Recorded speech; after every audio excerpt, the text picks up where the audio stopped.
प्रसिद्धं नवनीतचौरं गोपाङ्गनानां च दुकुलचौरम् व्रजे प्रसिद्धं नवनीतचौरं गोपाङ्गनानां च दुकुलचौरम् अनेकजन्मार्जित पापचौरं चौराग्रगण्यं पुरुषं नमामि अनेकजन्मार्जित पापचौरं चौराग्रगण्यं पुरुषं नमामि श्रीराधिकाय हृदयस्य चौरं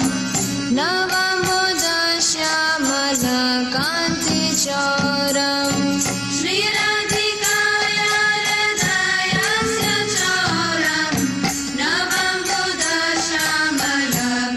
नवम्बुधश्यामलकान्तिचौरम् पदश्रितानां च समस्तचौरं चौराग्रगण्यं पुरुषं नमामि पदश्रितानां च समस्तचौरं चौराग्रगण्यं पुरुषं नमामि अकिञ्चनीकृत्य पदश्रितं यं करोति भिक्षुं पथि गेहहीनम् अकिञ्चनीकृत्य पदश्रितं यं करोति भिक्षुं पथि गेहहीनम् केनाप्यहो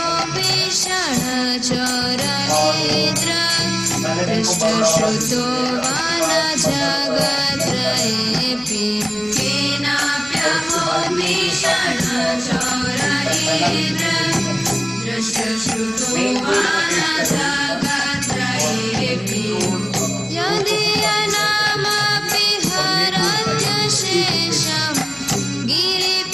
गिरिप्रसारानपि पापराशिं यदीयनामपि हरत्यशेषं गिरिप्रसारानपि पापराशिं आश्चर्यरूपो ननो चौरयेद्र दृष्टश्रुतो वा न मया कदापि आश्चर्यरूपो ननो चौरयेद्र दृष्टश्रुतो वा न मया कदापि धनं च मानं च तथेन्द्रियाणि प्राणश्च हत्वा मम सर्वमेव धनं च मानं च तथेन्द्रियाणि प्राणश्च हत्वा मम सर्वमेव पलायसे कुत्र धृतो व्यचौरा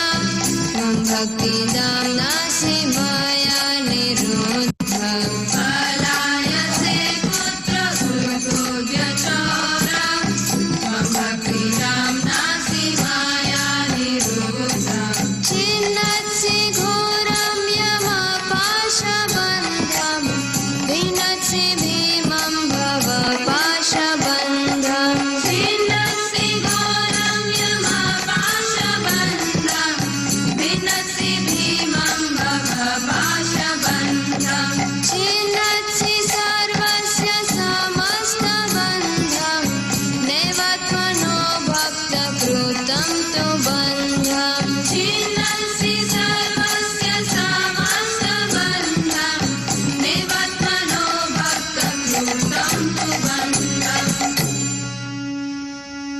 मन्मानसे तामसराशि घोरे कारागृहे दुःखमये निबद्ध मन्मानसे तामसराशि घोरे कारागृहे दुःखमये निबद्ध लभस्व हे चौर हरे चिराय स्वचौर्यदोषोचितमेव दण्डम् लभस्व हे चौर हरे चिराय स्वचौर्यदोषोचितमेव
जलासन् त्वां कृष्ण हे प्रलयकोटिशतान्तरेऽपि सर्वस्वचरहृदयानि मोचयामि।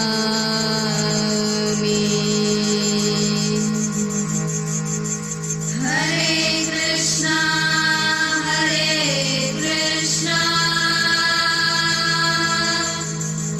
कृष्णा कृष्णा हरे हरे हरे राम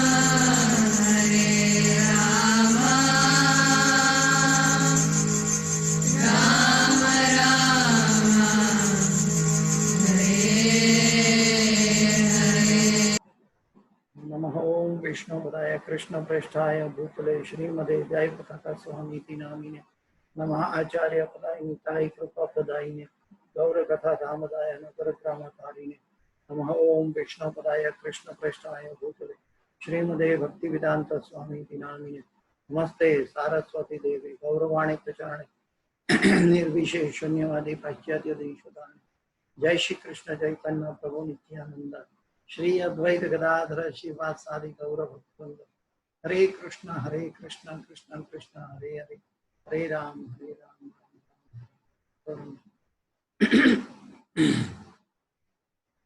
जय राधा माधव कुंज बिहारी गोपी जन वल्लभ गिरिवरधारी जय राधा माधव कुंज बिहारी गोपी जन वल्लभ गिरिवरधारी यशोदानंदन ब्रज जन रंजन यशोदानंदन ब्रज जन रंजन यमुना तीरवनचारी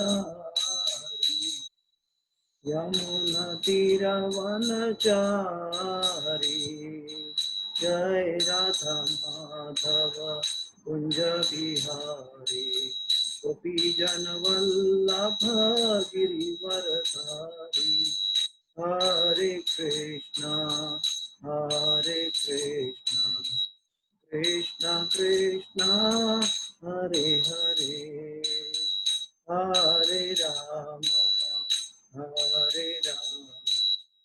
राम राम हरे हरे हरे कृष्णा कृष्ण कृष्ण हरे हरे हरे राम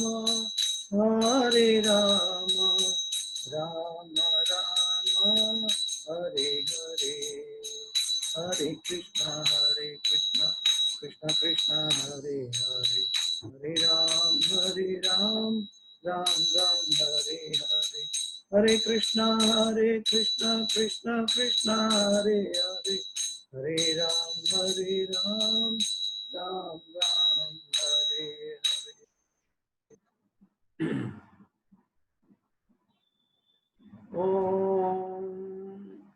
ओम अज्ञानातिमिरान्धस्य ज्ञानाञ्जनशलाकया चक्षुरोन्मिलितं येन तस्मै श्रीगुरुवे नमः।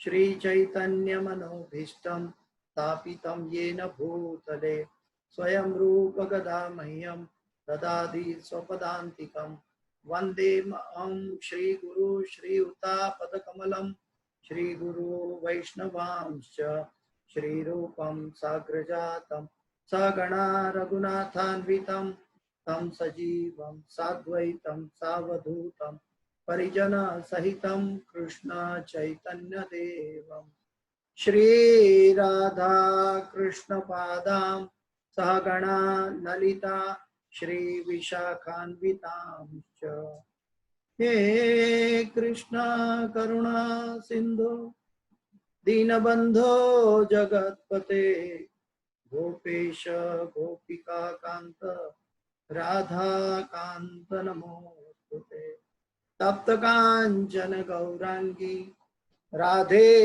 वृंदावनेश्वरी वृषभानुसुते देवी प्रणमामि हरिप्रिये। वाञ्छाकल्पतरुभ्यश्च कृपा सिन्धुभ्य एव च पतितानां पावनेभ्यो वैष्णवेभ्यो नमो नमः। श्री कृष्ण चैतन्य प्रभो नित्यानंद श्री अद्वैत गदाधर श्रीवासादि गौर भक्त वृंद हरे कृष्णा कृष्णा कृष्णा हरे हरे हरे राम राम राम हरे हरे।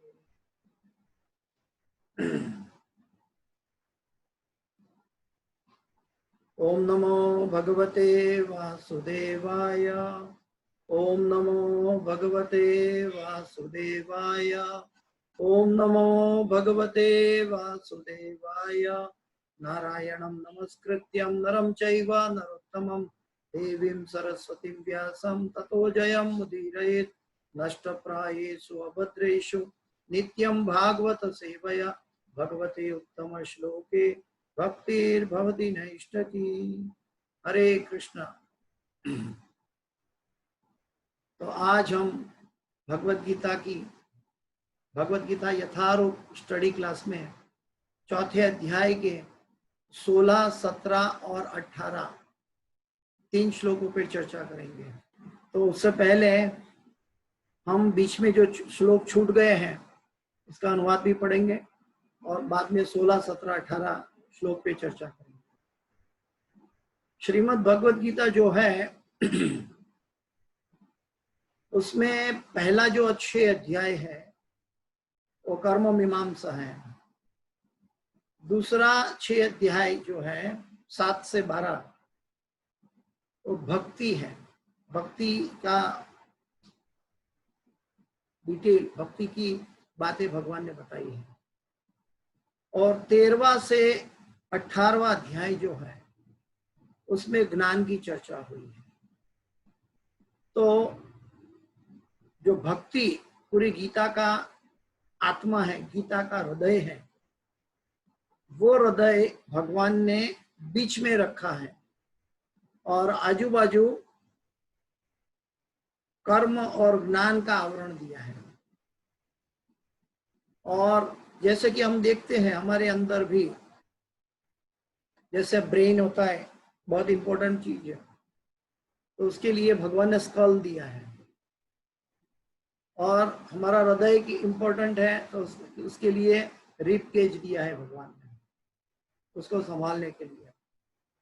ठीक वैसे ही श्रीमद् भगवत गीता के अंदर भगवान ने भक्ति मुख्य अंग है, इसलिए भगवान ने कर्म और ज्ञान का आवरण करके गीता का जो भक्ति का मीमांसा है वो बीच में बताया है, जो 7वें अध्याय से 12वें अध्याय तक है। और 7 से 12 के बीच में 9वां अध्याय जो है उसका भी मध्य पूरी गीता का सेंटर है। उसके अंदर राज विद्या राज गुह्य योग, गुप्त और सुप्रीम उपदेश दिया है। राज विद्या, सुप्रीम नॉलेज, और गुह्य टॉप सीक्रेट उपदेश भगवान ने दिया है 9वें अध्याय में। लेकिन हम सीधा नहीं कूद पड़ के चौथे अध्याय के आज क्रमशः आगे बढ़ेंगे। चौथे अध्याय में भगवान ने जो कहा वो कर्म की बात चल रही है, और कर्म के आधार पर आज भगवान समझा रहे हैं कर्म क्या है। क्योंकि कई लोग कहते हैं कि भगवत गीता यानी कर्म नहीं है। कर्म क्या चीज है, कर्म के अंदर क्या गहराई है, कर्म ना गहनो गति, कर्म के अंदर क्या गहराई है उसको विश्लेषण भगवान कर रहे हैं। तो जो बीच वाला श्लोक है पहले पढ़ लेते हैं, उसके बाद में हम आगे चलेंगे। जो 11वें श्लोक में भगवान ने बताया, जिस भाव से लोग मेरी शरण ग्रहण करते हैं उसी के अनुरूप में उन्हें फल देता हूँ। ये पाप प्रत्येक व्यक्ति सभी प्रकार से मेरे पद का अनुगमन करता है। ये यथा माम प्रपद्यन्ते ताम तथैव भजाम्यहम् मम वर्तमानुवर्तन्ते मनुष्य पार्थ सर्वशः। तो भगवान ने जो गीता में 11वां अध्याय दिया था, 11वां श्लोक बताया, उसमें भगवान ने ये कहा कि जिस प्रकार से आप मेरी भक्ति करोगे उस प्रकार से आपको फल मिलेगा।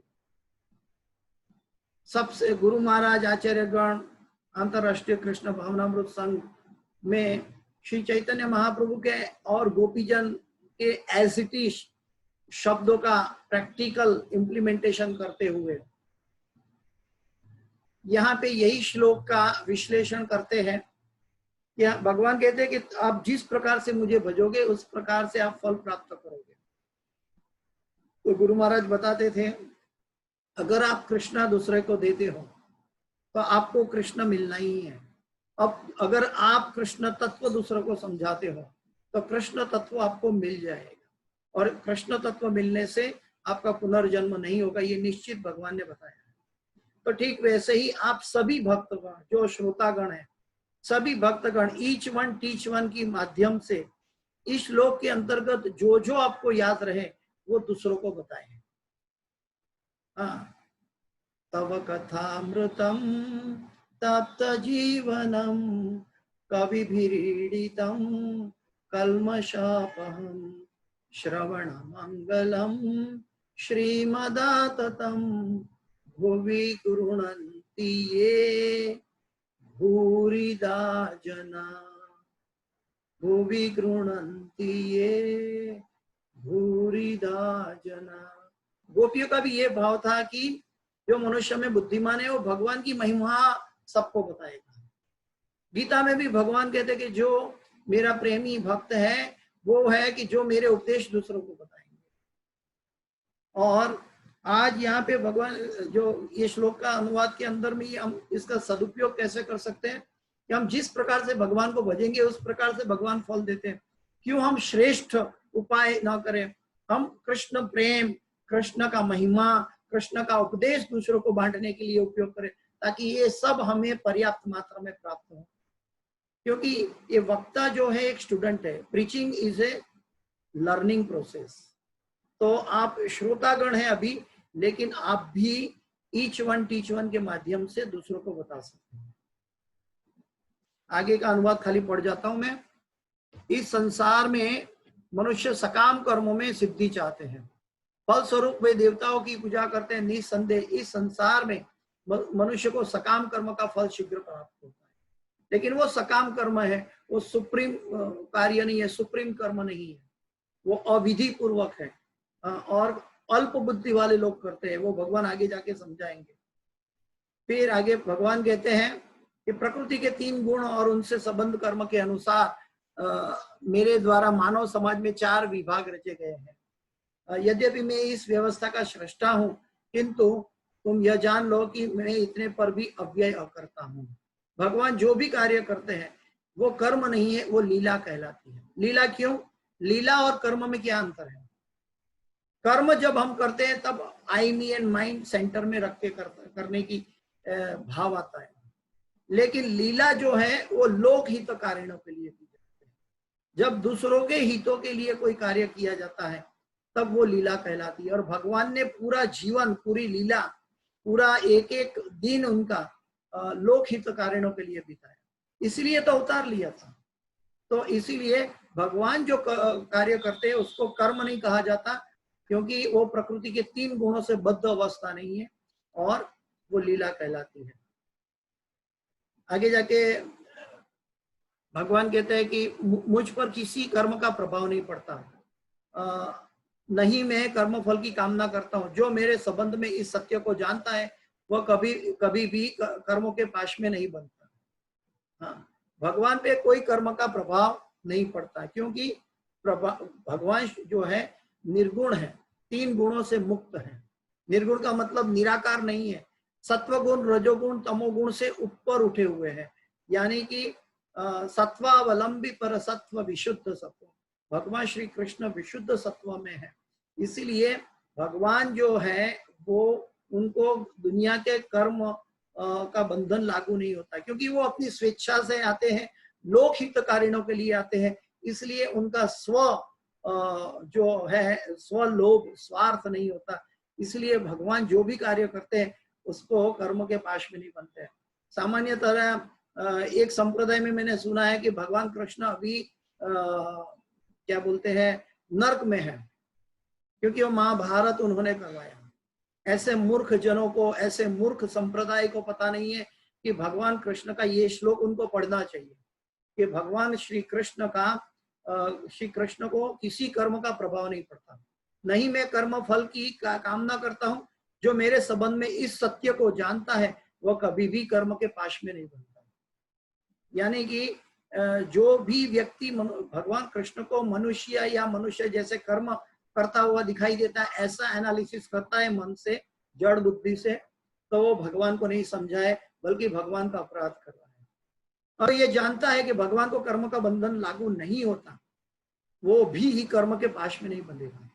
भगवान ने ये कहा है, प्राचीन काल में समस्त मुक्तात्माओं ने मेरी दिव्य प्रकृति को जान करके ही कर्म किया, अतः तुम्हें चाहिए कि उनके पद चिन्हों का अनुसरण करते हुए अपने कर्तव्य का पालन करो। धर्मस्य तत्वम निहितम गुहाय महाजनो ये न गतः। धर्म का तत्व जो है बहुत गहरा है, वो आपको कोई शास्त्र के अंदर ढूंढने के लिए बहुत बड़ा दरिया है, एक अटलांटिक ओशन की तरह है, उसमें से एक खो गया वो मोती आपको ढूंढना है, और वो है श्री कृष्ण। तो वो कैसे ढूंढोगे? तो महाजनो ये न गतः सपन था, क्योंकि कभी कभी कर्म की गति ऐसी है कि कर्म की मीमांसा में लोग भ्रमित हो जाते हैं, द्वंद्व में फंस जाते हैं।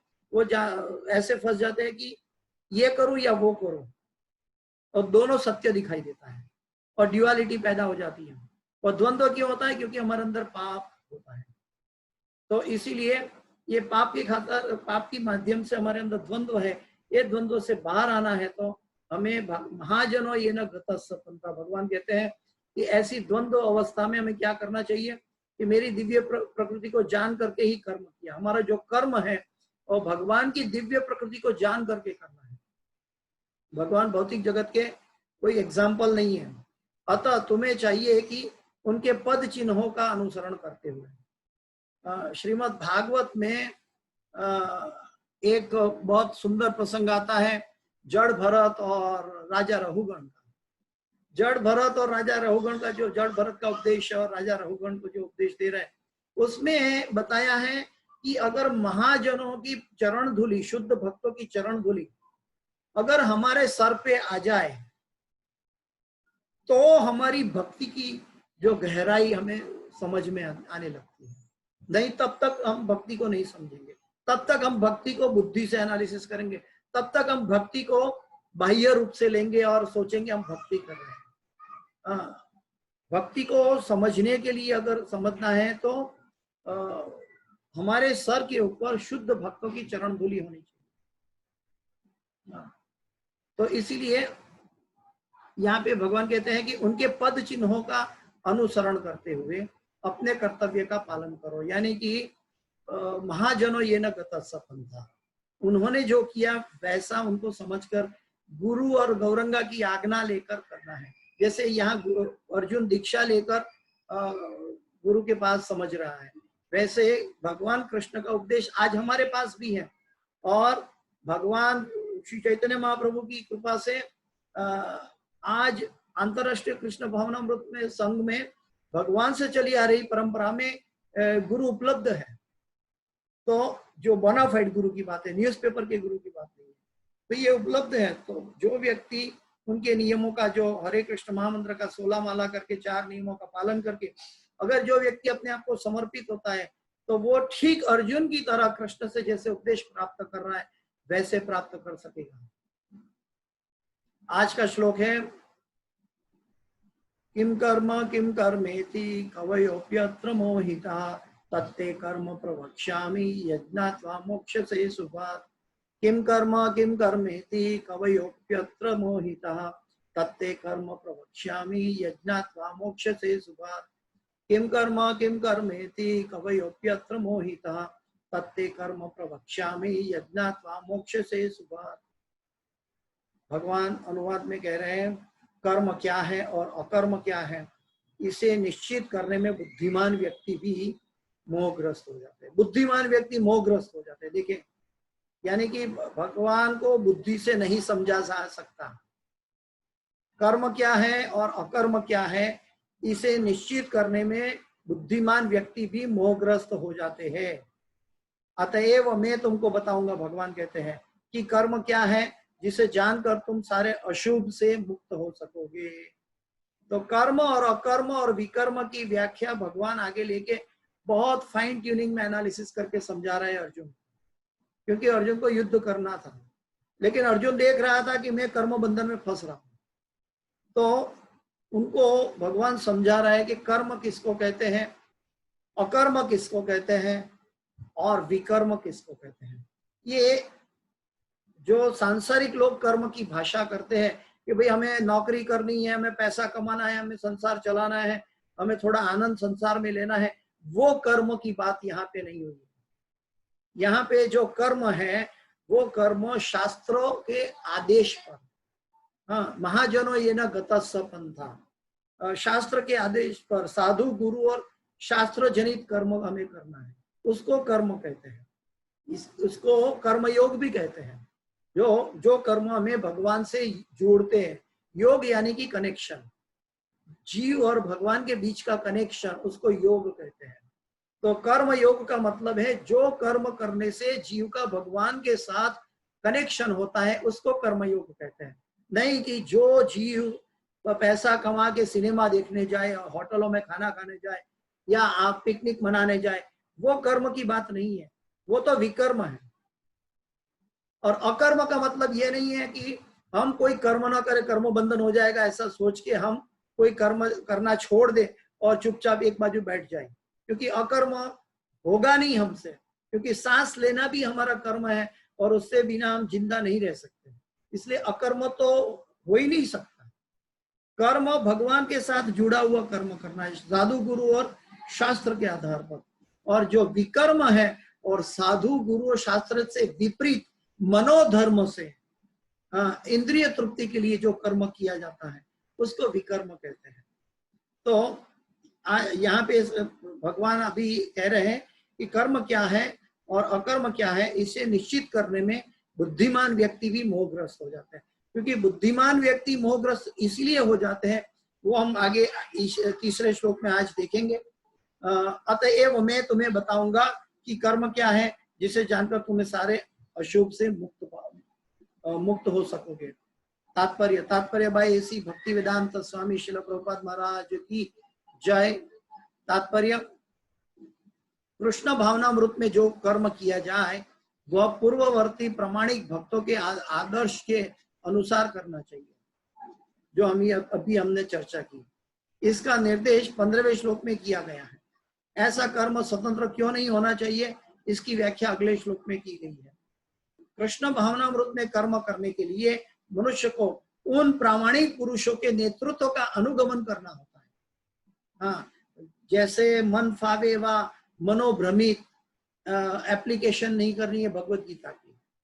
भगवत गीता को जीवन में डालना है तो महाजनों ये न गतस्स पंथा, कृष्ण भावनामृत में कर्म करने के लिए मनुष्य को उन प्रामाणिक पुरुषों के नेतृत्व का अनुगमन करना होता है जो गुरु परंपरा में हो, जैसा कि इस अध्याय के प्रारंभ में कहा जा चुका है। कौन सा? एवं परंपरा प्राप्तम एवं राजर्षयो विदुः सकाले नेहमता नष्ट योगो परंतप। तो ये परंपरा की बात हो रही है कि कृष्ण भावनामृत पद्धति का उपदेश सर्वप्रथम सूर्यदेव को दिया गया, जिन्होंने इसे अपने पुत्र मनु से कहा, मनु ने इसे अपने पुत्र इक्ष्वाकु से कहा, और यह पद्धति तब से इस पृथ्वी पर चली आ रही है। अतः परंपरा के पूर्ववर्ती अधिकारियों का पद चिन्हों का अनुसरण करना आवश्यक है, अन्यथा बुद्धिमान से बुद्धिमान मनुष्य भी कृष्ण भावनामृत के आदर्श कर्म के विषय में मोहग्रस्त हो जाते हैं। इसीलिए भगवान ने स्वयं ही अर्जुन को कृष्ण भावनामृत का उपदेश देने का निश्चय किया। अर्जुन को साक्षात भगवान ने शिक्षा दी। अतः जो भी अर्जुन के पद चिन्हों पर चलेगा वह कभी मोहग्रस्त नहीं होगा, ड्युअलिटी माइंड में नहीं होगी, मोहग्रस्त नहीं होगा। आगे प्रभुपाद जी बताते हैं, कहा जाता है कि अपूर्ण प्रायोगिक ज्ञान के द्वारा धर्म पद का निर्णय नहीं किया जा सकता। वस्तुतः धर्म को केवल भगवान ही निश्चित कर सकते हैं। धर्म को केवल भगवान ही निश्चित कर सकते हैं। इसलिए भगवान कहते हैं धर्म संस्थापनार्थाय संभवामि युगे युगे। जो आप और हम धर्म की स्थापना कर सके तो भगवान को आने की क्या जरूरत है। इसीलिए हमें समझना चाहिए कि हम धर्म की स्थापना नहीं कर सकते। कोई भी मनुष्य इस जगत में धर्म की स्थापना नहीं कर सकता। इस जगत का जो मनुष्य है वो भगवान के बनाए गए धर्म का पालन करता है और पालन करना सिखाता है। जो संत गण है, आचार्य गण है, वो पालन करना सिखाता है। इसलिए साधु गुरु और शास्त्र आवश्यक है। खाली शास्त्र से काम नहीं चलेगा, क्योंकि महाजनों ये न गता सपंथा। वस्तुतः धर्म को केवल भगवान ही निश्चित कर सकते हैं। धर्म तो साक्षात भगवत प्रणीतम। श्रीमद् भागवत 6 स्कंद 3 अध्याय 19वां श्लोक में यह बताया। अपूर्ण चिंतन द्वारा कोई किसी धार्मिक सिद्धांत का निर्माण नहीं कर सकता। अपूर्ण चिंतन द्वारा कोई किसी धार्मिक सिद्धांत का निर्माण नहीं कर सकता। और इस कलिकाल में ऐसे बहुत से संप्रदाय अभी धीरे धीरे फूट रहे हैं कि अपूर्ण चिंतन से धार्मिक सिद्धांत को मिक्स कर रहे हैं और कैसे भी कैतव धर्म स्थापित करने की कोशिश करते हैं। कई लोग कहते हैं कि लाल बिंदु पे ध्यान केंद्रित करो, और कई लोग कहते हैं कि ध्यान में बैसो और चिंतन करो, आपका काम हो जाएगा। लेकिन यहाँ पे कहते हैं कि अपूर्ण चिंतन द्वारा। अपूर्ण चिंतन किसको कहते हैं? कि जब तक हमारा चिंतन भगवान के प्रति ना हो। भगवान को प्राप्त करने के लिए 3 अवस्था है, ब्रह्मेति, परमात्मेति, भगवानेति, शब्दते। जब तक कोई चिंतन में खाली परमात्मा को देख रहा है, खाली कोई लाल बिंदु को देख रहा है, तो अपूर्ण चिंतन है। सही चिंतन क्या है? पूर्ण रूपेण चिंतन क्या है? भगवान। भगवानेति शब्दते, तो भगवान का साकार रूप रंग है।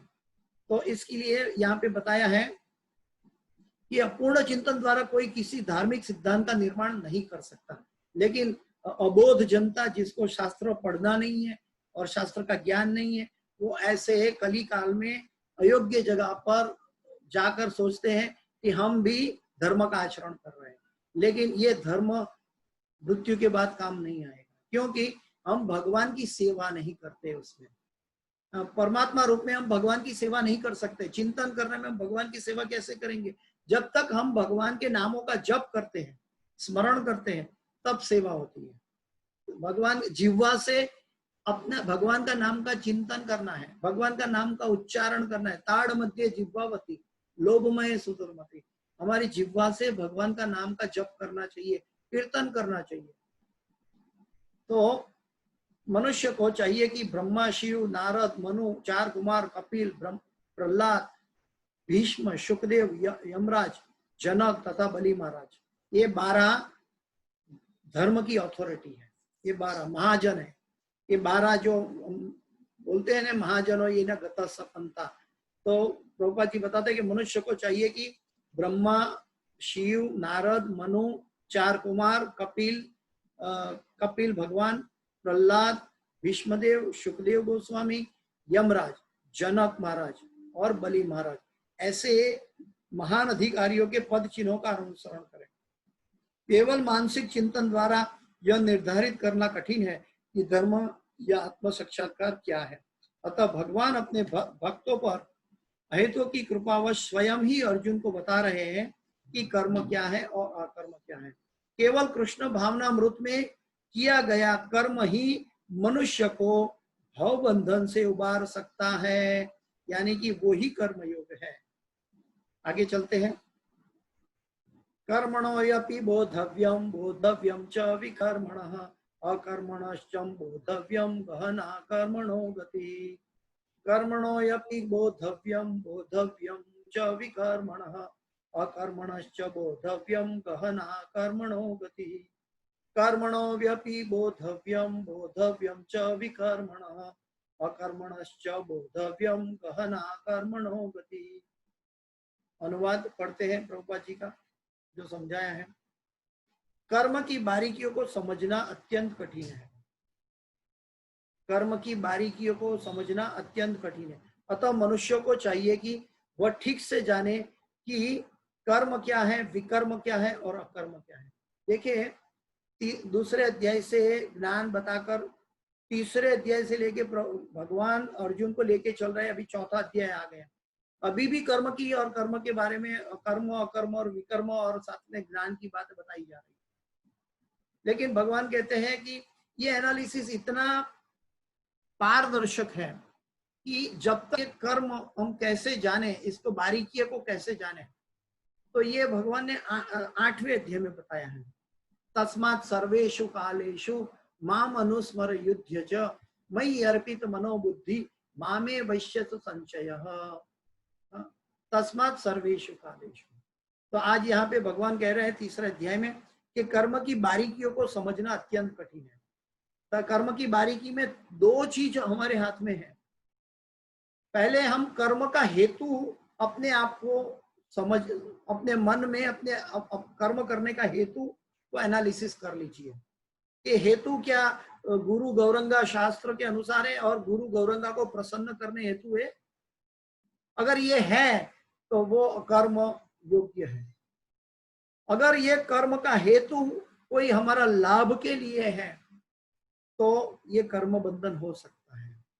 अगर ये कर्म को ऐसा लगता है कि हमारा इसमें स्वार्थ है लेकिन हमें करना पड़ेगा, तो भगवान कहते हैं कि सतत भगवान की इच्छा से हो रहा है। प्रकृते क्रियमाणानि गुणे कर्माणि सर्वशः अहंकार विमूढ़ात्मा करता हम इति मन्यते। सतत भगवान का स्मरण करते हुए वो कर्म करे कि भगवान आपकी इच्छा से आपके द्वारा ये कर्म मेरे द्वारा किया जा रहा है। इसका मतलब ये नहीं है कि हम विकर्म करें। विकर्म करते समय ऐसा कार्य करेंगे तो हम अपराधी बनेंगे।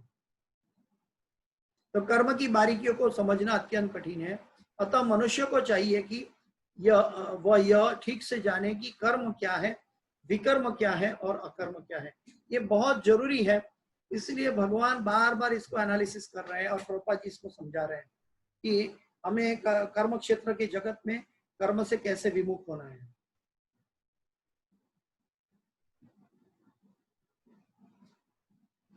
इसके आगे वाला जो श्लोक है वो हमें समझाएगा कि कर्म क्षेत्र के जगत में हम कर्म से दूर कैसे रह सकते हैं, छठा फिर भी कर्म करते हुए भी कर्म से दूर कैसे रह सकते हैं। इसके बाद वाला श्लोक में आएगा।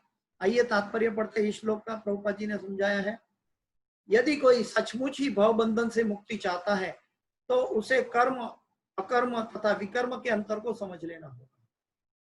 कर्म अकर्म तथा विकर्म के विश्लेषण की आवश्यकता है क्योंकि यह अत्यंत गहन विषय है। कर्म ना गहनो गति। कृष्ण भावना मृत को तथा गुणों के अनुसार कर्म को समझने के लिए परमेश्वर के साथ संबंध को जानना होगा। जब तक जीव परमेश्वर के साथ संबंध नहीं करेगा तब तक उसका कर्म कैसे वो जान पाएगा। आजकल लोग मनोधर्म से कर्म कर रहे हैं और सोचते हैं कि भगवान ने कहा है गीता में कर्म करो फल की आशा छोड़ दो। वो सामाजिक फिलोंथ्रोपिक कार्य करते रहते हैं और सोचते हैं कि फल की आशा किए बिना हम कार्य करते रहे। लेकिन इसके पहले हमें हमारा जीव का जो है भगवान से संबंध जोड़ना है। उसके द्वारा महाजनों ये न गतस्सपंता, साधु गुरु और शास्त्र के पद चिन्हों का अनुसरण करके हमें इसको अप्लाई करना है, एप्लीकेशन में वो कर्म लाना है। तो कृष्ण भावना मृत को तथा गुणों के अनुसार कर्म को समझने के लिए परमेश्वर के साथ संबंध को जानना होगा। दूसरे शब्दों में जिसने यह भली भांति समझ लिया है वह जानता है कि जीवात्मा भगवान का नित्य दास है। जीवेर स्वरूप है नित्य कृष्ण दास और फल स्वरूप उसे कृष्ण भावना मृत में कार्य करना है। गुरु आचार्यगण समझाते हैं कि इस जगत में हम हमारा ओरिजिनल आइडेंटिटी है, जीव का ओरिजिनल आइडेंटिटी है, भगवान का अंश तो है लेकिन वो भगवान का दास है। उसकी ओरिजिनल आइडेंटिटी वो भगवान का दास है। अगर हम भगवान का दास बनना भूल जाते हैं तो शरीर का दास बनते हैं, इंद्रियों का दास बनते हैं, पत्नी का परिवार का दास बनते हैं, अपने नेम फेम का दास बनते हैं, अपने एकेडमिक नॉलेज का दास बन जाते हैं। तो हम सभी भौतिक चीजों का दास बन जाते हैं। क्यों ऐसे बन जाते हैं? क्योंकि हमने भगवान का दास बनना छोड़ दिया। जब प्रकाश है तो अंधेरा टिक नहीं सकता, और जब अंधेरा है तो प्रकाश टिक नहीं सकता। ठीक वैसे ही जब हम भगवान का दास बनना भूल जाते हैं तो माया का दास बन जाते हैं, और माया का दास के अंतर्गत हम भ्रमित हो जाते हैं, और जो कर्म करना है वो उसको छोड़कर विकर्म करने लगते हैं। तो यहाँ पे बहुत फाइन ट्यूनिंग प्रभुपाद जी समझा रहे हैं कि संपूर्ण, क्षमा करिए, हाँ, कि यह जीवेर स्वरूप है नित्य कृष्णदास, और फल स्वरूप उसे कृष्ण भावनामृत में कार्य करना है। संपूर्ण भगवत गीता का यही लक्ष्य है। संपूर्ण भगवत गीता का लक्ष्य क्या है? कि कृष्ण भावनामृत में कार्य करना है। लेकिन हम क्या करते हैं? इंद्रिय तृप्ति, शरीर तृप्ति, परिवार तृप्ति, समाज तृप्ति और राष्ट्र तृप्ति के कार्यों में जीवन बिताते हैं। लेकिन वो हमारी जीवन की आवश्यकता भले शरीर की हो, लेकिन शरीर की आवश्यकता कितनी करनी चाहिए? जितना हम गाड़ी को ले जाके पेट्रोल पंप पर खड़ा रहते हैं और पेट्रोल डाल देते हैं, पेट्रोल डाल के फिर गाड़ी को वहां पेट्रोल के पास आजीवन खड़ी नहीं करते, हम सीधी गाड़ी लेके चलने लगते हैं। इस शरीर का उपयोग 2 टाइम खाने के लिए है, और 2 टाइम खाना जो कृष्ण प्रसाद खा के हमें जीवन को, शरीर का उपयोग आगे चलने के लिए करना। और आगे चलने का मतलब है मनुष्य जीवन से उद्धार पाने के लिए उच्च गति की ओर प्रयाण करना, भगवान की और गुरु की प्रसन्नता के लिए कार्य करना। ये भगवत गीता का लक्ष्य है। संपूर्ण भगवत गीता का लक्ष्य खाली कर्म का बात नहीं है। कर्म करो तो कैसे करो? भगवान के इच्छा के अनुसार करो। अभी यहाँ अर्जुन को लड़ने के लिए बोल रहे हैं, भगवान चाहते हैं कि ये युद्ध होना चाहिए, क्योंकि अधर्म के सामने धर्म की लड़ाई है। महाभारत का युद्ध अर्जुन का युद्ध या पांडव का युद्ध नहीं था। महाभारत का युद्ध जो था वो धर्म युद्ध था। तो इस भावनामृत में के विरुद्ध सारे निष्कर्ष एवं परिणाम विकर्म या निषिद्ध कर्म है। यानी कि हम कभी कभी अज्ञानतावश या भ्रमित ज्ञान के वश, एकेडमिक नॉलेज के अनुसार हम कर्म करने की बजाय विकर्म करते हैं। कई लोग कहते हैं कि हम जन सेवा करेंगे, जन सेवा करेंगे तो भगवान प्रसन्न होंगे। जन सेवा से भगवान प्रसन्न नहीं होते, ये बहुत बारीक चीज है। जन सेवा कैसे करनी चाहिए वो समझना होगा। हम उसकी आत्मा, जन के अंदर, वो व्यक्ति के अंदर जो आत्मा है उसकी सेवा करनी है। हम उसके शरीर की सेवा करते हैं। जब शरीर की सेवा होती है, अगर वो ठीक हो गया और उसके बाद फिर पाप करने लगता है, तो उसके पाप के निचोड़, उसके जिम्मेदार भी उसको ठीक करने वाले के ऊपर जाता है। इसलिए जैसे कि हम पैसा किसी को देते हैं, भिखारी को, और जाके उससे जुआ, अय्याशी और मांसाहार करता है, तो उसको मांसाहार करने के लिए प्रेरित किसने किया? वो पैसे ने किया। अरे भाई, मैंने तो पैसा ऐसे ही निष्काम कर्म की भावना से दिया था। लेकिन सुपात्र को नहीं दिया था, कुपात्रों को दिया था। सुपात्र कौन है? कुपात्र कौन है? जो आत्मा की कल्याण के लिए करता है वो सुपात्र है। जो शरीर के कल्याण के लिए होता है वो कुपात्र है। तो विकर्म या निषिद्ध कर्म है। शरीर का कल्याण कितना करना चाहिए, इसका मतलब ये नहीं कि शरीर का कल्याण नहीं करे, लेकिन शरीर का कल्याण कितना करना है। जैसे कि गाड़ी में पेट्रोल खत्म हो गया, पेट्रोल पंप पे जाके गाड़ी खड़ी कर दी, पेट्रोल भर दिया, खत्म हो गया, बस आगे चलो। फिर पेट्रोल पंप के ऊपर मुंह मोड़ के देखना नहीं है कि फिर से मुझे कब पेट्रोल भरना है, जब गाड़ी खाली होगी देखा जाएगा। तो ठीक वैसे ही हमारे जीवन में हमारे 2 वक्त की रोटी के लिए कर्म करते रहना, वो तो गधा भी करता है, कुत्ता भी करता है। मनुष्य का जीवन का जो ध्येय है आत्मोन्नति के लिए है। ईटिंग, मीटिंग, स्लीपिंग, डिफेंडिंग तो कुत्ता, पशु और बैल, गधा भी कर लेता है। हर एक योनि में, 84 लाख योनि में ये सब उपलब्ध होगा। लेकिन जो मैं कहाँ से आया, मैं कहाँ जा रहा हूँ, मैं न जानते हुए मुझे बुढ़ापा होता है, न जानते हुए मुझे विपत्ति आती है, न जानते हुए मुझे, चाहते हुए मुझे मृत्यु आती है, तो ये कहाँ से आती है? इसके बारे में जानने की कोशिश करना, और उसके साथ हमारा जीव का जो असली रिश्ता है भगवान से वो जोड़ना, उसको कहते हैं कि मनुष्य धर्म। उसको कहते हैं कि ये भगवत गीता का ओरिजिनल लक्ष्य है, ये भक्ति है। जो कर्म करने से भगवान से जीव जुड़े उसको भक्ति भी कहा जा सकता है। तो आगे के श्लोक में अच्छी तरह समझाया है। इसे समझने के लिए मनुष्य को कृष्ण भावनामृत के अधिकारियों की संगति करनी होती है। प्रभुपाद जी जैसे महान योद्धा जो कली काल के बड़े सोल्जर के रूप में, नायक के रूप में आए हैं, और उनके शिष्यगण भी बड़े बड़े योद्धा हैं, और उनका अनुगमन करते हुए हमें उन अधिकारियों की संगति करनी होती है और उनसे रहस्य को समझना होता है। गुरु महाराज और आचार्यगण और प्रभुपाद के तात्पर्य की कृपा से आज हम इस कर्म, अकर्म और विकर्मों को समझ रहे हैं। हम उसको नहीं भूलना चाहिए। जो साक्षात भगवान के से समझने के समान है। जब पोस्टमैन कोई भी पोस्ट पहुंचाता है तो उसमें लिखता नहीं है बीच में, वो जिसने लिखा है वो लेकर जो पहुंचने का गंतव्य स्थान है वहां पहुंचा देता है। तो पोस्टमैन कभी अपनी पोस्ट में कुछ एडिशनल नहीं लिखता। तो पोस्ट किसने लिखी थी? जिसने भेजना था। तो भगवान ने धर्म को भेजना था, भगवत गीता को भेजना था।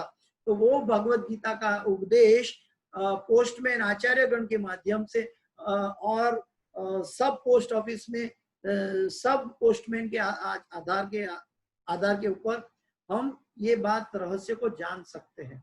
उसमें पोस्टमैन का रोल खाली है, वो जहां से जिसने भेजा है, जिस गंतव्य को पहुंचाना है उसको पहुंचाना है। ये क्लास आप सब YouTube पर देखेंगे। तो ये क्लास पर जो गुरु महाराज और गुरु परंपरा, आचार्य परंपरा और भगवान की कृपा से जो श्रोतागण सुनेंगे वहां तक ये उपदेश पहुंच पाएगा। सबको नहीं मालूम होगा। तो ये उपदेश को समझने का प्रमाण क्या है? यह साक्षात भगवान के समझने से के समान है। अन्यथा बुद्धिमान से बुद्धिमान मनुष्य भी मोहग्रस्त हो जाएगा। क्योंकि जैसे हमारी बुक में, हम एकेडमिक कोर्स में हमारी नए साल की पुस्तिका लेके आते हैं, और नए साल की पुस्तिका लेकर आते हैं और उसको एनालिसिस करके समझाने के लिए कौन आता है हमारे क्लास में? प्रोफेसर आते हैं। प्रोफेसर कौन है? गुरु है। तो गुरु के समझाने के बिना अगर हम पुस्तक ले लेते हैं तो ठीक से समझ नहीं पाएंगे, प्रैक्टिस नहीं कर पाएंगे। कोई भी डॉक्टर अगर बिना कॉलेज गए अगर कोई पेशेंट को इंजेक्शन देना चाहेगा तो कोई अलाउ नहीं करेगा ऑथेंटिकली। क्यों? क्योंकि उन्होंने गुरु का आश्रय नहीं लिया। अगर भौतिक जगत के व्यक्ति को भी गुरु का आश्रय की जरूरत है तो आध्यात्मिक जगत में जाने के लिए गुरु की आवश्यकता नहीं होगी। ये कैसी मूर्खता है, एक ऐसा अहंकार है कि हम गुरु के प्रति समर्पित होना नहीं चाहते हैं। हम अपनी बर्बादी स्वयं तय करते हैं इस दुनिया में। तो हमें गीता के आदेश के अनुसार बनाफाइड गुरु परंपरा में हमें अपने आप को समर्पित होना चाहिए। और गुरु के मापदंड होते हैं। गुरु के मापदंड क्या होते हैं? कि भाई आपने पूर्व कक्षा पूरी की होनी चाहिए। हमारी पूर्व कक्षा क्या है? कि हमने 16 माला और 4 नियमों का पालन किया है, भक्तों का संग किया है, तब जाके गुरु दीक्षा देंगे, तब जाके गुरु जीव को भगवान से रिश्ता करवाएंगे। आगे चलते हैं। ये आज का अंतिम श्लोक है, बहुत गहरा है। इसको समझने के लिए बहुत फोकस करना चाहिए, एनालिसिस करना चाहिए। वो श्लोक में क्या है? कर्मण्य कर्मण्य यह पश्येत अकर्मणि च कर्म यः स बुद्धिमान मनुष्येषु स युक्त कृष्णं कर्म कृत्। कर्मण्य कर्म यः पश्येत अकर्मणि च कर्म यः स बुद्धिमान मनुष्येषु स युक्त कृष्ण कर्म कृत्। कर्मण्य कर्म यः पश्येत कर्मणि च कर्म यः स बुद्धिमान मनुष्येषु सयुक्त कृष्ण कर्म कृत।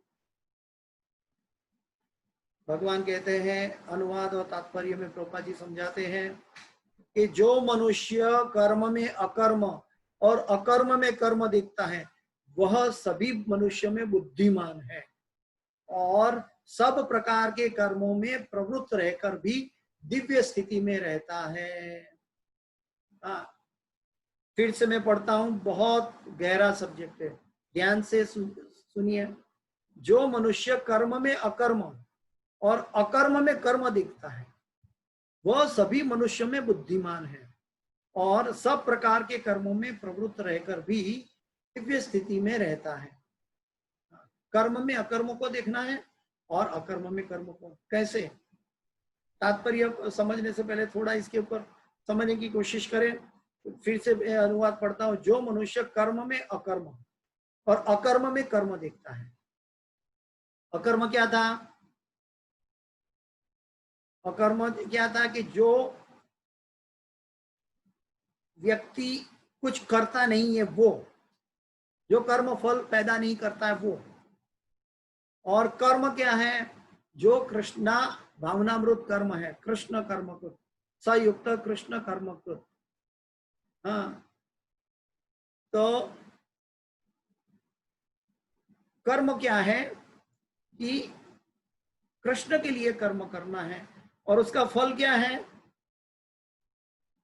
कुछ फल नहीं है। इसका फल, अगर हम जिसके प्रति कर्म करेंगे उसके पास हमें उसके फल लेने के लिए जाना पड़ेगा।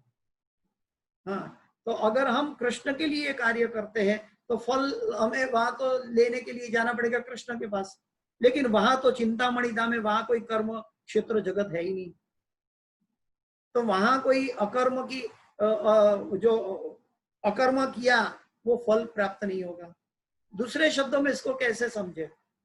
जैसे मंदिर में पुजारी है, तो पुजारी कर्म कर रहा है लेकिन फिर भी वो अकर्म है, वो कर्म नहीं कर रहा है, क्योंकि प्रकृति के गुणों के द्वारा, गुरु परंपरा के आशीर्वाद के द्वारा हो रहा है, ब्रह्मा जी के द्वारा, गुरु के द्वारा वो आरती परफॉर्म की जा रही है, लेकिन हमें पुजारी दिखाई देता है। तो आंखों के चमड़े की आंखों क्या देख रही है? पुजारी को देख रही है। पुजारी कर्म करता हुआ दिखाई दे रहा है कि पुजारी अभी आरती ऑफर कर रहा है, लेकिन आरती ऑफर कर रहा है लेकिन अकर्म है। अकर्म का मतलब क्या है कि जब हम जो कर्म करते हैं तब हमारा मन कृष्णमय नहीं है। जो कृष्ण भावनामृत साधु गुरु और शास्त्र के अनुसार किया गया कर्म, वो कर्म के साथ साथ हमारा मन भी कृष्ण के साथ जुड़ा हुआ है, तो वो अकर्म के बराबर है, क्योंकि वो कर्म फल, भौतिक कर्म फल पैदा नहीं करता।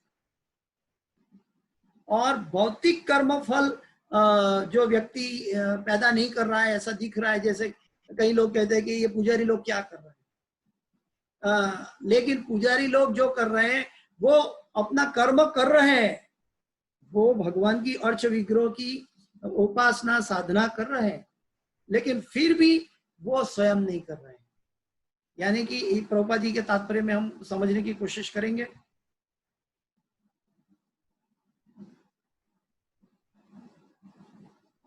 कृष्ण भावनामृत के कार्य, कृष्ण भावनामृत में कार्य करने वाला व्यक्ति स्वभावतः कर्म बंधन से मुक्त होता है।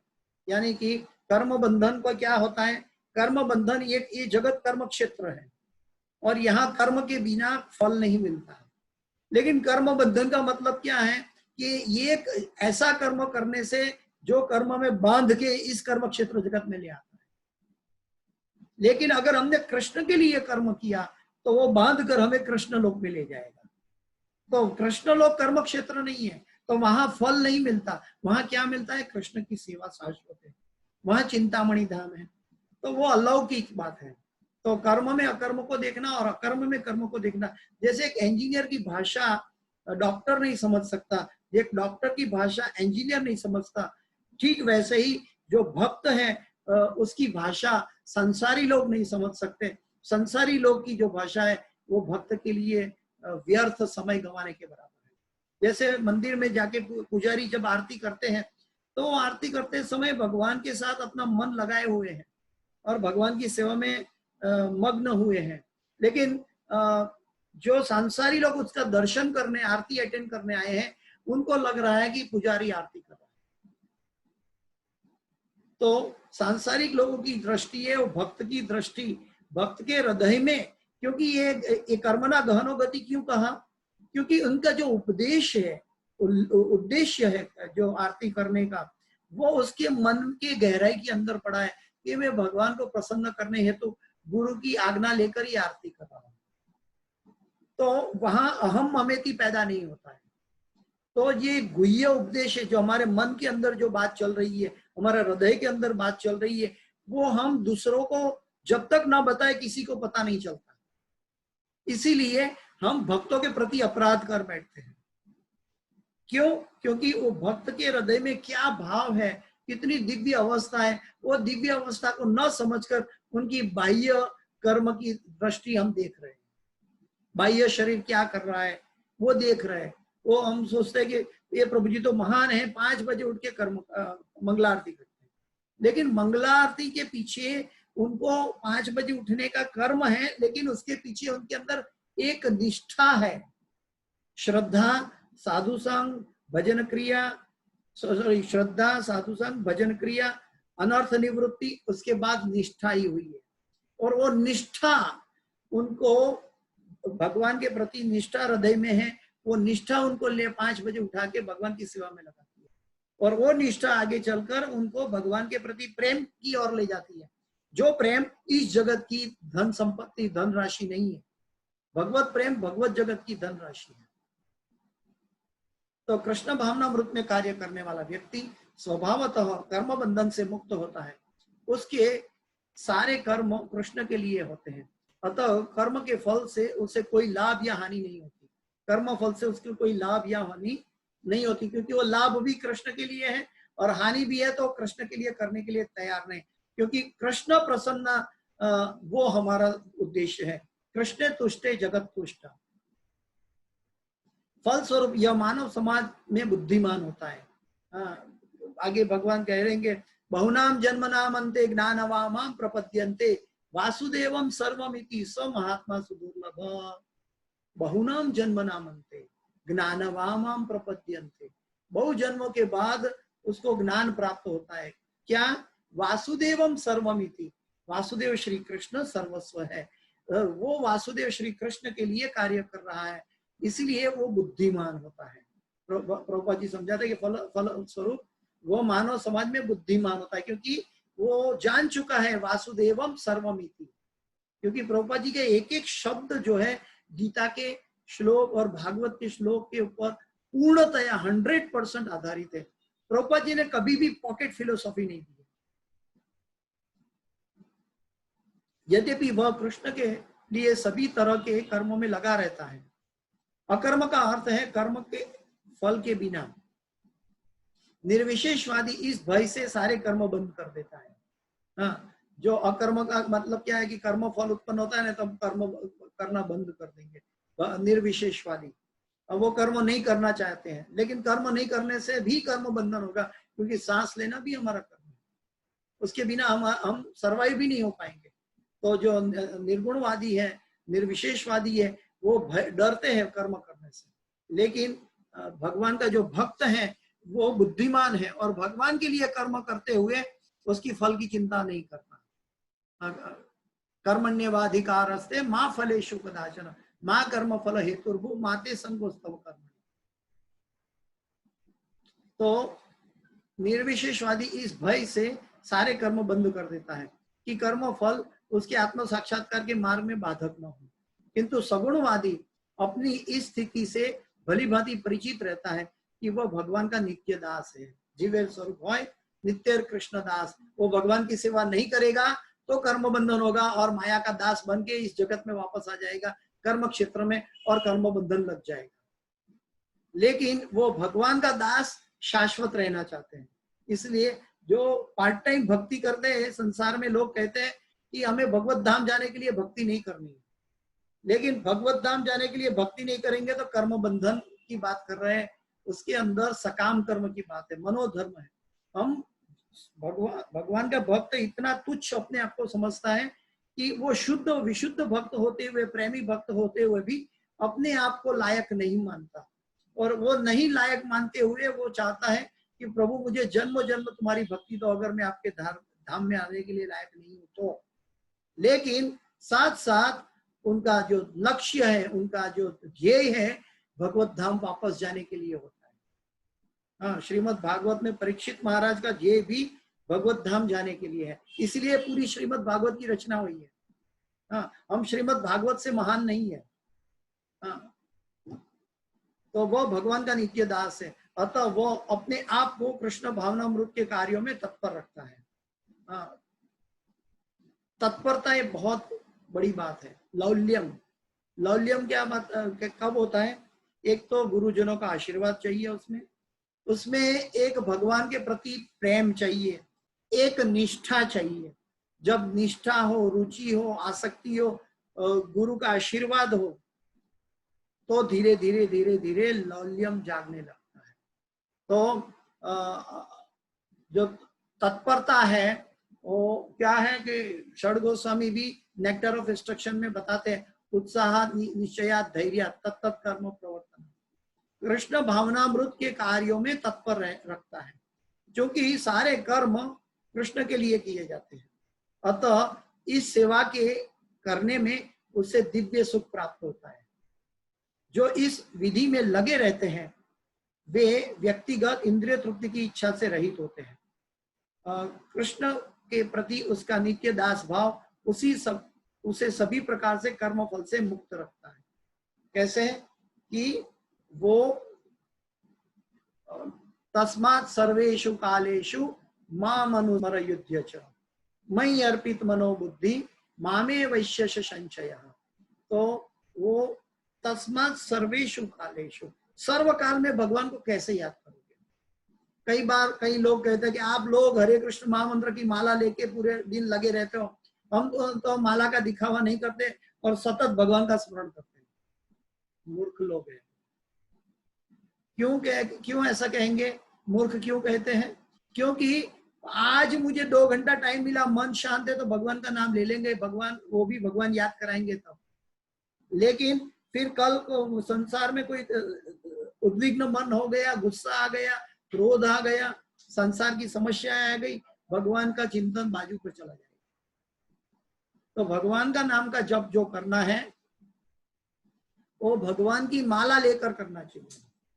भगवान की माला लेकर हम भगवान का जप करते हैं, हरे कृष्ण कृष्ण कृष्ण हरे हरे, हरे राम राम राम हरे हरे। तो भगवान की माला के साथ हम जब जप करेंगे तब तुलसी के साथ हमारा स्पर्श होता है। ये तुलसी माता के साथ हमारा स्पर्श होता है, और तुलसी के साथ हम जब जिह्वा से बोलते हरे कृष्ण महामंत्र, तब भगवान वो हमारा महामंत्र स्वीकारते हैं। जैसे प्रसाद ऑफर करने के समय हम प्रसाद में तुलसी डालते हैं, तो तुलसी का स्पर्श से भगवान उसको स्वीकार करते हैं। ठीक वैसे ही जब हम भगवान का नाम का जप करते हैं तो तुलसी का स्पर्श करके करते हैं। तो तुलसी का स्पर्श के द्वारा लिया हुआ नाम स्मरण भगवान स्वीकार करते हैं। इसलिए नाम जप करते समय भगवान की ये तुलसी माला है आवश्यक है। तो कई लोग ऐसे कहते हैं कि 21वीं सदी में हम तुलसी माला लेके पकड़ेंगे तो लोग क्या कहेंगे। देखिए एक गुजराती में कहावत थी, मैं भूल गया, कि जब हमारी पतन आता है तो हम दुर्दशा की ओर भागते हैं। मोबाइल लेकर हमें, आईफोन लेकर हमें झूठ बोलने के लिए, पाप करने के लिए हिचकिचाहट नहीं है, शर्म नहीं है। लेकिन भगवान की माला दुनिया के सामने करने के लिए हमें दर्द हो रहा है। कितनी दुर्दशा है हमारी, कितना पतन है हमारा मनोधर्म का। भगवान, कोई कहता है कि नाम जप करते रहो, नाम गिनने का क्या आवश्यक? अगर गिनेंगे नहीं तो हमने कितना नाम लिया है क्या पता है, क्योंकि हमारा हर सांस के हम ऋणी है भगवान से, और हर सांस के बराबर हमारा नाम लेना चाहिए। हरे कृष्णा कृष्ण कृष्ण हरे हरे, हरे राम राम राम हरे हरे। ये 16 अक्षर का मंत्र है, 16 माला है और 108 उसके अंदर मणके हैं। तो 16 गुणिया 108 करेंगे तो 27,500 बार आता है। तंदुरुस्त मनुष्य एक दिन में 25 से 27,000 बार सांस लेता है। तो जब हम 16 माला करते हैं गुरु के निर्देशन में, गुरु के आदेश के अनुसार, तब हम हर सांस में भगवान को याद कर रहे हैं। जब हर सांस में, जब हमारा शरीर सुदृढ़ है, बुढ़ापा में हमें पैरालिसिस हो जाएगा, नाम जप ना कर पाए तो क्या होगा? अगर जब हमारा शरीर सुदृढ़ है तब हमें नाम जप कर लेना चाहिए। जितना नाम जप करेगा, जितना सांस का ऋण चुकाएगा, भगवान वो सांस का ऋण अदा करने के लिए हमारे पास अवश्य आएंगे। जब अजामिल गलती से नारायण बोला तो भगवान नारायण उनके पास पहुंच गए। वो तो अपने पुत्र को पुकार रहा था। तो जो भक्त प्रेम से, हृदय से, गुरु के निर्देशन में भगवान से संबंध जोड़ने के बाद जो महामंत्र का जप करता है, वो भी, भगवान क्या इतना कठोर है, निष्ठुर है कि भगवान नहीं आएंगे? भगवान अवश्य आएंगे। नहीं तो भगवान जहां भी ले जाएंगे वो हमारे लिए सर्वश्रेष्ठ स्थान होगा, हमारी आत्मा के लिए। इसलिए हमें ये, क्योंकि सुहृदम सर्वभूतानाम, भगवान जीवों का कल्याणकारी मित्र है, इसलिए हमें इस जगत में महामंत्र का जाप जो है वो नित्य अभ्यास है। और नित्य अभ्यास जितना बढ़ाएंगे वो हमारा कर्म में अकर्म है, अकर्म में कर्म है। वो मनुष्य में बुद्धिमान कहलाता है, क्योंकि अल्टीमेट ध्येय हमारा हम प्राप्त करते हैं। तो आइए हम आज भगवत गीता की इस कक्षा का यहाँ समाप्त करते हैं। इस कक्षा के दौरान जो भी सुकृति प्राप्त है वो मेरे गुरु की चरणों से मिली हुई है, गुरु की कृपा से मिली हुई है, और उनको मैं अपने गुरु के चरणों में समर्पित करता हूँ। और जो भी त्रुटि है वो मेरी अपनी है, कृपया मुझे क्षमा करें। पंचाकल्पतरुभ्यश्च कृपा सिंधुभ्य एव च पतितानां पावनेभ्यो वैष्णवेभ्यो नमो नमः। अनंत कोटि वैष्णव वृंद की जय। हरे कृष्ण। और एक बात, पुरुषोत्तम महीना चल रहा है और भगवान पुरुषोत्तम की आराधना का सर्वश्रेष्ठ महीना है। इस महीना में हमें भी निष्ठा पाकर सुबह में मंगला आरती के समय जागृत होना चाहिए। मंगला आरती के लिए जलाशय में स्नान करना चाहिए, ऐसे भी बताया है। हम अपने बाथरूम में भी स्नान करते हैं तो अंतर वस्त्र पहनकर गंगा गंगा गंगा 3 बार पुकार के स्नान करें। ये सभी नदियां, गंगा, यमुना, सरस्वती, कावेरी, गोदावरी, यमुना को, सभी नदियों को आह्वान करके स्नान कीजिए और फिर सुबह मंगला आरती अटेंड कीजिए। उसके अतिरिक्त महामंत्र का जप 16 माला तो हम करते ही है, लेकिन 16 माला से भी ज्यादा माला करने की कोशिश कीजिए। इसके अतिरिक्त हम भक्तों का संग में रहिए, भगवत गीता और श्रीमद् भागवत का वांचन कीजिए। श्रीमद् भागवत भगवान से अलग नहीं है, श्रीमद् भागवत स्वयं भगवान है, इसीलिए श्रीमद् भागवत का श्रवण कीर्तन कीजिए। साथ साथ भगवान का कीर्तन में जुड़िए और हर रोज 12वां और 15वां अध्याय पढ़िए। भगवान को घी का दीवा अर्पण करके चौराष्टक पढ़िए और चौराष्टक प्रेम से चौराष्टक के साथ आरती कीजिए। और साथ साथ जो हम भगवान को प्रसन्न करने की जितनी कोशिश हो सके इतनी पूरे दिन दरमियान, पूरा महीना दरमियान कीजिए। ये पुरुषोत्तम महीना है, स्पेशल डिस्काउंटेड महीना है, ये बार बार नहीं आता है। ये 36 महीने 12 दिन के बाद आता है, 16 दिन के बाद आता है। तो इसीलिए, और इसका जो शास्त्र में बताया है कि इसका जो फल है वो 1000 कार्तिक मंथ के अनुसार है। 1000 कार्तिक मंथ में हम जो कार्य करते हैं वो हमारी 100 साल की जिंदगी में 100 कार्तिक मंथ अटेंड किया वृंदावन में तो 100 कार्तिक मंथ का फल मिलेगा। लेकिन कार्तिक मंथ में भी 1000 गुना फल मिलता है, लेकिन वो 1000 गुना कार्तिक का फल जो है, ऐसा 1000 कार्तिक महीने का फल ये पुरुषोत्तम महीना में मिलता है। तो इसीलिए हमें फल की आकांक्षा नहीं है। हाँ, हमें फल की आकांक्षा के लिए नहीं, लेकिन हमारा प्रेम ज्यादा तीव्र करने के लिए, लौल्यम बढ़ाने के लिए, कृष्ण भक्ति बढ़ाने के लिए हमें ये भगवान ने सुअवसर दिया है, पुरुषोत्तम मंथ।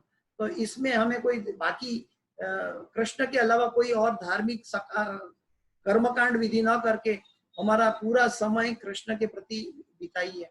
आप सबको हैप्पी पुरुषोत्तम मंथ, और हमें भी आशीर्वाद दीजिए कि हम भी भगवान की सेवा में लग सके। हरे कृष्ण।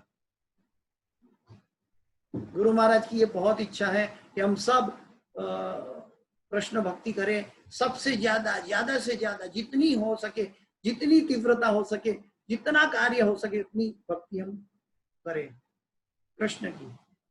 हरे कृष्ण।